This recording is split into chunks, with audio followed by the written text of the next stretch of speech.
Coucou, ici Mélanie Rouen, bienvenue sur ma chaîne. Je te parle de veuvage précoce et aujourd'hui je vais partager avec toi ce qui m'a poussée à m'orienter vers différents outils. En fait, à un moment donné, ayant vécu moi-même cette épreuve du veuvage précoce il y a quelques années maintenant, je me rends compte avec le recul que ce que je cherchais à tout prix, c'était de pouvoir faire une pause sur ce que je ressentais et qui était comme insupportable, sur le fait de vouloir arrêter à un moment donné de subir ma vie. J'avais envie d'arrêter de ressentir ces sensations hyper désagréables, hyper inconfortables, de pouvoir faire pause, euh, de pouvoir retrouver la confiance en la vie, retrouver l'espoir et la foi que de belles choses allaient pouvoir m'arriver encore. Et, euh, et pouvoir arrêter tout simplement de ressentir de la souffrance, de ressentir de la peine, de ressentir quelque chose d'énorme à l'intérieur de moi.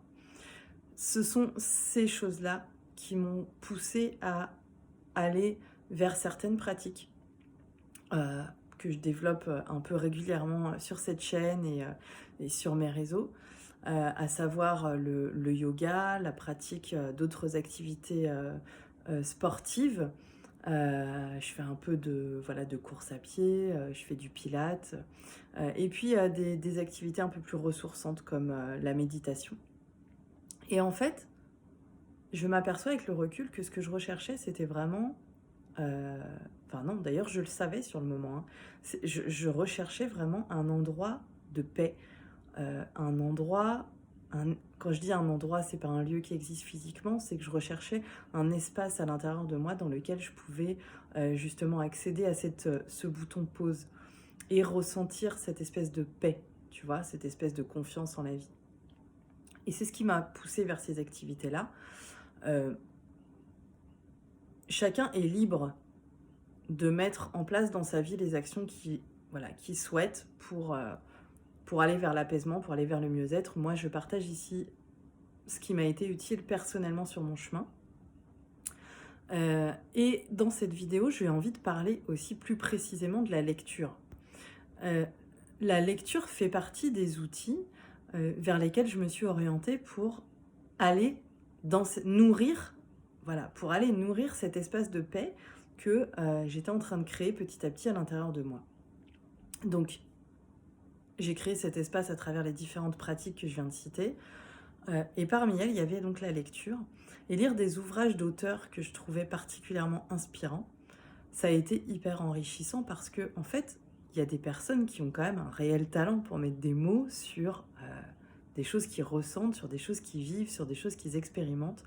Et, euh, et parfois, juste le fait d'entendre ou le fait de lire comme ça des personnes qui parlent des choses qui font écho à l'intérieur de nous, ça nous ouvre des portes, ça fait comme un tilt. Et cette lecture que j'ai envie de partager, c'est le pouvoir du moment présent d'Eckhart Tolle, ou Tolle peut-être d'ailleurs. C'est un bouquin qui est assez connu, hein. Et en fait, en soi, la première fois que j'ai vu ce titre, je me suis dit, ouais, le moment présent, en soi, ça m'a pas forcément parlé parce que, en vérité, mon moment présent tel que moi je me le représentais, bah, il avait rien d'agréable. J'étais dans la souffrance ou dans la peine, j'étais dans la difficulté à élever mes enfants toute seule, j'étais submergée par toutes les tâches que j'avais à faire. Enfin, je considérais mon présent comme étant particulièrement difficile et douloureux. Donc en fait, le pouvoir du moment présent, franchement, c'était quelque chose qui me parlait pas du tout, qui était à 1000 km de ce que de ce que je pouvais vivre. En fait, ça me paraissait être vraiment quelque chose d'éloigné de moi. Et je l'ai lu pourtant quelques années plus tard parce que on me l'a prêté en vrai et que j'ai commencé à faire attention à ce qui revenait en fait régulièrement, tu vois, dans notre vie, ce que certains appellent des signes ou des synchronicités, voilà, bref. Ce livre est revenu sur mon chemin, donc je l'ai lu et en vérité, j'ai été fascinée parce qu'effectivement, ce que j'en ai retenu et que j'aimerais vous transmettre à travers cette vidéo, peut-être si vous en êtes là où moi j'en étais il y a quelques années, en train de vous dire, mais moi, le moment présent, je vois absolument pas en quoi je peux trouver un pouvoir dans ce moment présent. J'aimerais juste que ce moment présent, il n'existe plus et qu'il laisse place soit à celui qu'il y avait il y a quelques années et que voilà et que j'adorais franchement et que j'aimais très bien tel qu'il était et qui a été changé sans qu'on me demande mon avis, soit j'aimerais qu'il laisse place à quelque chose de bien plus agréable et que je connais pas encore, mais franchement, voilà, quelque chose d'autre en tout cas, pas ce moment présent-là. Donc ce que j'en ai retiré d'hyper important et que je vais essayer vraiment de transmettre de mon mieux dans cette vidéo, c'est en fait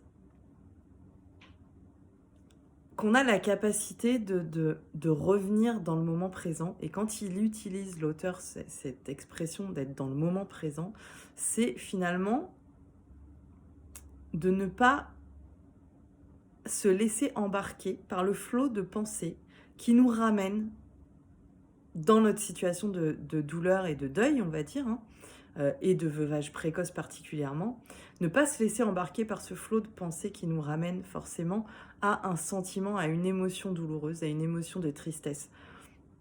Ne pas non plus se laisser embarquer par nos pensées qui nous amènent peut-être, ou qui nous créent peut-être des peurs quand on se projette dans le futur par rapport, je sais pas, à nos enfants, par rapport à notre situation actuelle, par rapport à tout plein de choses.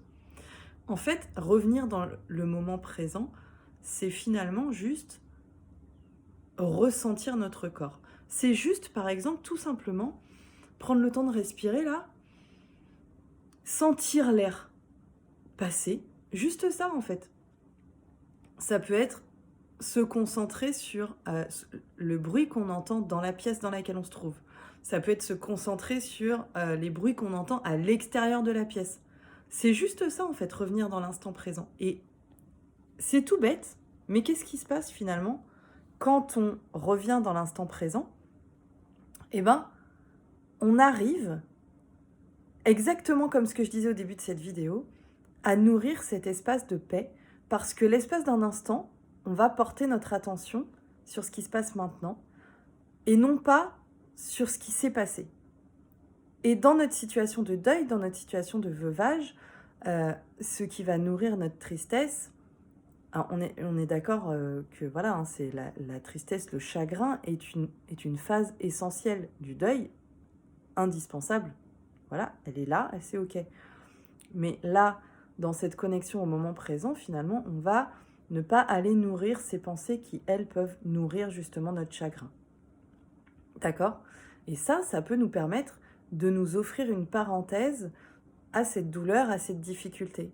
Et c'est ce qui peut nous permettre, parmi d'autres outils que j'ai cités encore une fois dans cette vidéo, c'est ce qui peut nous permettre de créer un mieux-être, d'aller vers quelque chose de nouveau, vers quelque chose peut-être d'un peu plus apaisé, d'un peu plus serein.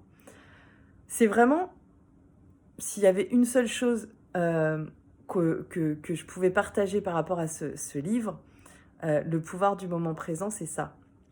Et je trouve qu'en fait, c'est tout con, mais il partage d'ailleurs que dans une île, à un moment donné, il rencontre... alors, c'est une histoire racontée, hein, c'est pas une histoire réelle, mais dans une île, à un moment donné, il rencontre une tribu qui a un perroquet. Et en fait, ce perroquet a été dressé à répéter « ici et maintenant », reviens dans l'ici et maintenant. Et donc, le perroquet, il répète ça tout le temps pour en fait encourager les gens de la tribu à revenir dans l'ici et le maintenant. Et on a tellement tendance à partir tout le temps dans le passé ou dans le futur et à oublier finalement cet instant présent qui en réalité est le seul qui existe. On est d'accord avec ça, mais humainement, on se laisse embarquer.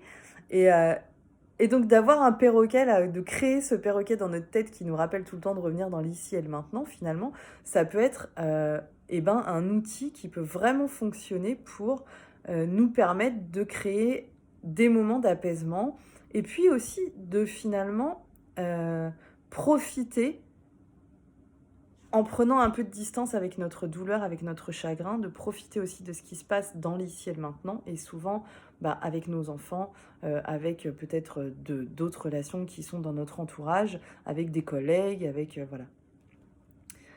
J'espère que cette vidéo aura pu vous être utile.